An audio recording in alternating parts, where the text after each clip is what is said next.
Halo semuanya, selamat wayah kieu ya dimanapun kalian berada. Kembali lagi bersama Mamang dan di video kali ini kita bakal lanjutin manhwa sang petualang terakhir.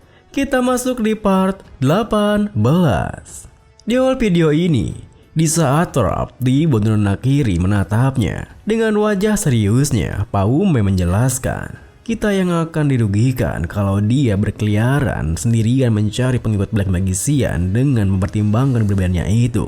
Dan Rob, kau bilang dia tidak cakap, tapi kau katakan ini sekarang. Sekarang kau boleh seharusnya merasa jumawa atas kemampuanmu. Tapi bukan hanya kau saja yang merasa kecewa dengan kemampuan semua anggota party kita.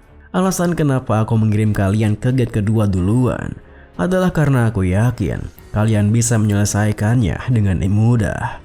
Tapi tanpa Dibo, kalian pasti sudah mati di tempat itu.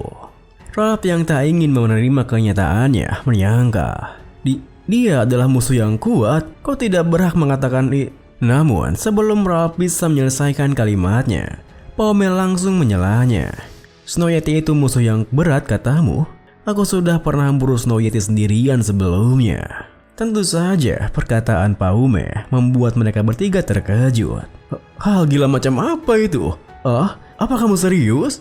Omong kosong, mana mungkin kau bisa melakukannya? Padahal kan kau baru saja bebas. Alih-alih langsung menjawabnya, Paume terdiam di sana berpikir.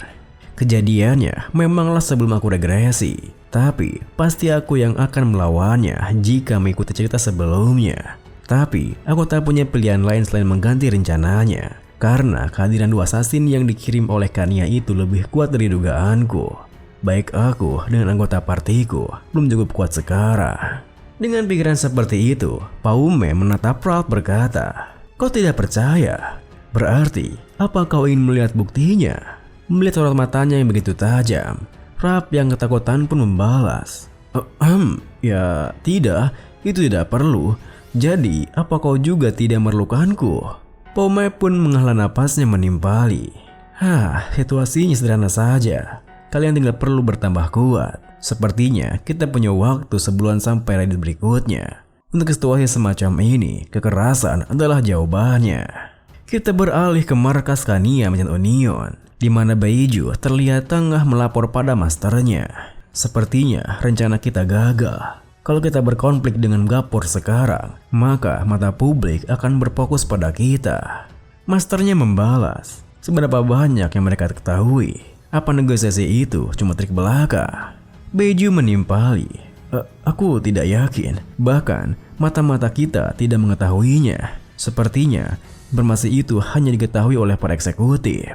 Mendengar hal itu, masternya pun mengatakan, Gapur, mereka bukanlah tantangan. Menghabisi mereka pasti bisa dilakukan begitu hari itu tiba. Musuh kita hanyalah asosiasi Maval. Tepat setelah mengatakan itu, masternya pun terdiam berpikir. Iya, sama seperti 800 tahun yang lalu, dengan Empress Signa sebagai pemimpinnya, Signa's Knight, para pemberontak, asosiasi Adventure, dan Nova Tribe membentuk sebuah aliansi. Setelah ke-6 hero tersegel, musuh kami yang tersisa cuma mereka. Kalau cuma konflik antar Merchant Union begini, kita tidak perlu minta bantuan para atasan. Tapi aku punya firasat buruk. Dia melakukan itu semua hanya dengan kebantuan Gapur. Apa itu mungkin? Dengan pikiran seperti itu, masternya pun menyuruh Beiju untuk mencari tahu informasi soal Gapur Merchant Union. Di mana bersamaan dengan kepergian Beiju, masternya bergumam, Paume, kuharap kau itu musuh yang menyenangkan. Beberapa hari kemudian, di kedalaman hutan yang begitu rimbun, terlihat Rob yang kesulitan dengan latihan yang diberikan oleh Paume. Aduh, sialan, kau ini siapa sih? Meg macam apa yang... Namun, belum sempat ia menyelesaikan kalimatnya, Paume muncul menyelanya. Ada apa? Cepat serang aku. Latihan hari ini akan selesai kalau kalian bisa mendaratkan serangan padaku. Sembari bangkit dari jatuhnya, Rob berteriak, penjauh dariku, bajingan! Tentu saja teriakannya itu langsung menggema di hutan yang bahkan membuat Dibo yang tengah bermeditasi merasa kesal. Sialan, aku tidak bisa fokus karena keributan kalian. Aku lebih memilih latihan seperti itu. Kenapa aku harus melakukan ini sih? Si Paume itu sebelumnya dia bilang jika aku perlu mengeluarkan kekuatan terpendamku yang muncul saat aku pingsan secara sadar sekarang. Meski ia tidak tahu apa itu dilakukan atau tidak, tapi akan menarik kalau aku ternyata bisa melakukannya. Menarik sih menarik, tapi apa ini bisa membuatku lebih kuat? Malam harinya, sekembalinya ke rumah Dibo setelah seharian ini dipukuli, Rat yang babak belur berkata, Paume, apa ini benar-benar latihan? Tanpa mempedulikan Dibo yang tertawa begitu puas melihat keadaan Ralph, Paume menatapnya membalas, tidak juga, aku memastikan bahwa porsi latihannya sesuai dengan circle-mu. Ralph menimpali, tapi kau menghajarku dengan serius begini loh. Di tengah perbincangan mereka, Dinep menghampiri mereka bertanya, permisi, omong-omong, apa tidak masalah biarkan Nona Kiri sendirian? Paume membalas, dia patut didampingi oleh seorang penjaga, jadi harusnya tidak masalah. Aku juga menyuruhnya untuk datang latihan besok. Tepat setelah Paume mengatakan itu, Dibo yang teringat dengan sesuatu bertanya, bos, ada yang kutanyakan kepadamu.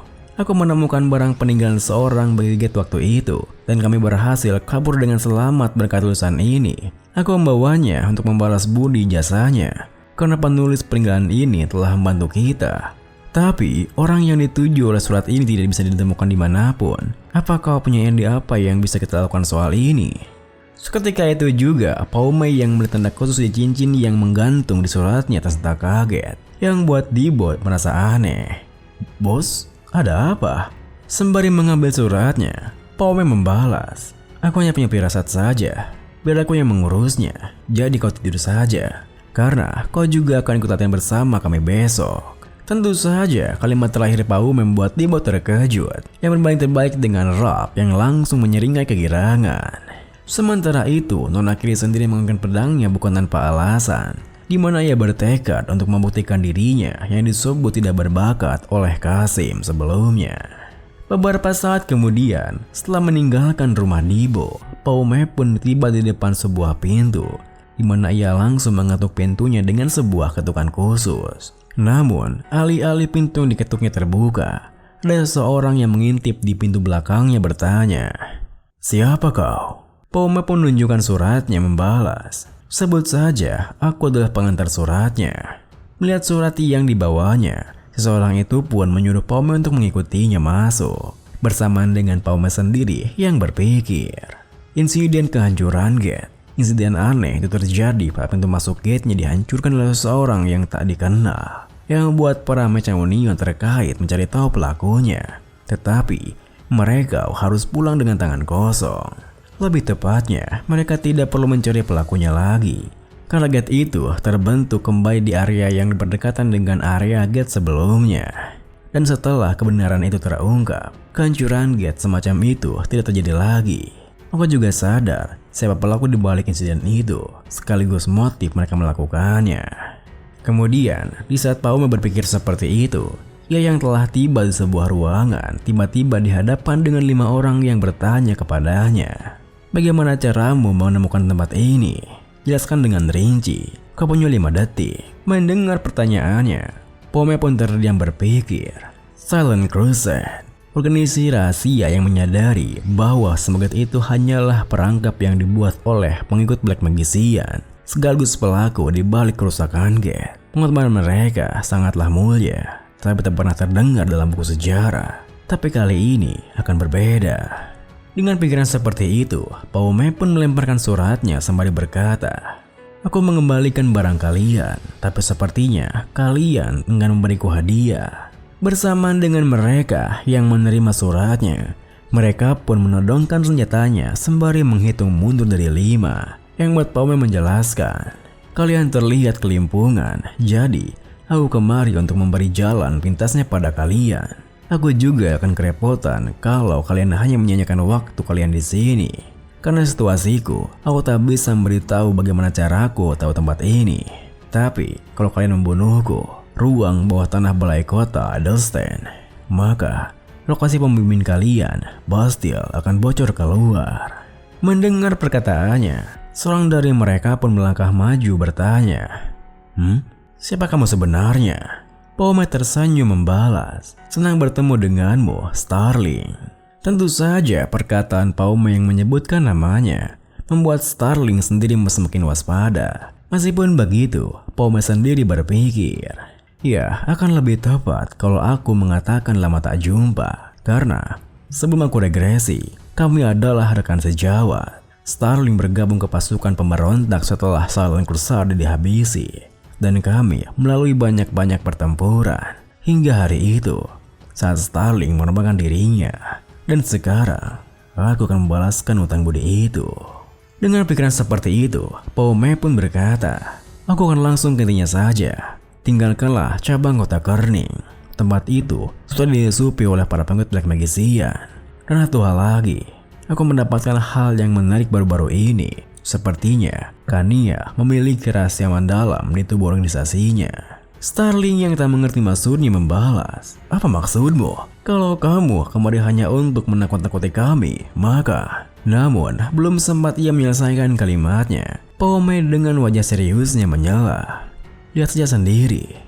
Seketika itu juga Starling yang terkejut dengan apa yang dilihatnya berpikir, Itu cap para pengikut Black Magician. Cap yang disembunyikan para pengikut di salah satu bagian tubuh mereka untuk membuktikan identitasnya.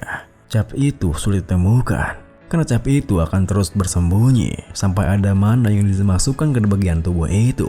Dan bukankah orang yang mengetahui keberadaan mereka semakin sedikit? Bersamaan dengan rekan-rekannya yang juga merasa jika cap itu memang merupakan cap pengikut Black Magician, Starling bertanya menyelidiki, "Apa yang kamu inginkan?